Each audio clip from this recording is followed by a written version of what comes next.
ভৌতিক সেলাই ঘরে তোমাদেরকে অনেক অনেক স্বাগত। দেখো আজকে কিন্তু সব্যসাচী ব্লাউজ স্টিচিংটা তোমাদের সঙ্গে শেয়ার করলাম।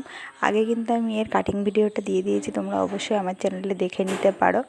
দেখো স্টিচিংটা কিন্তু তোমাদেরকে দেখাচ্ছি কত সুন্দর। দেখো খাপ তৈরি হয়েছে। এটা আমার নিজের ব্লাউজ, নিজের জন্য এটা কাটিং করে রেডি করছি। নিজে পরার পরে তোমাদেরকে অবশ্যই ফিডব্যাক দিতে পারবো। এর আগে কিন্তু আমি সব্যসাচী ব্লাউজ কাটিং করে রেডি করেছি, কিন্তু নিজের জন্য কখনোই করা হয়ে ওঠেনি। দিয়ে জানোই তো নিজেরটা কখনো হয় না, আমাদের দর্জিদের কখনো নিজেরটা হয় না। দিয়ে দেখো আমি পটিটা কাটিং করে নিলাম। এরপর নেকলাইনে কিন্তু পটিটা আমি লাগিয়ে নেব খুব সুন্দর করে। তোমরা কিন্তু অবশ্যই এই কাটিংটা একবার করে দেখবে। আমি পরে কিন্তু আমার খুব ভালো লেগেছে, সেটিংটাও খুব সুন্দর লেগেছে। অনেকে যারা ভাবো যে প্যাডেড ব্লাউজগুলো পরবে, তারা কিন্তু এই ব্লাউজটা একবার ট্রাই করতে পারো। প্যাডেড ব্লাউজের থেকে আশা করি খুব ভালো, এটা সেটিংটাও খুব ভালো হয়। দেখো আমি কিন্তু আবার নেকলাইনে একটু লেসও লাগিয়ে নিয়েছিলাম। এবার নিচের সাইডটাতে চওড়া যে পটিটা, সেটাতেও কিন্তু আমি একটু লেস লাগিয়ে নেব।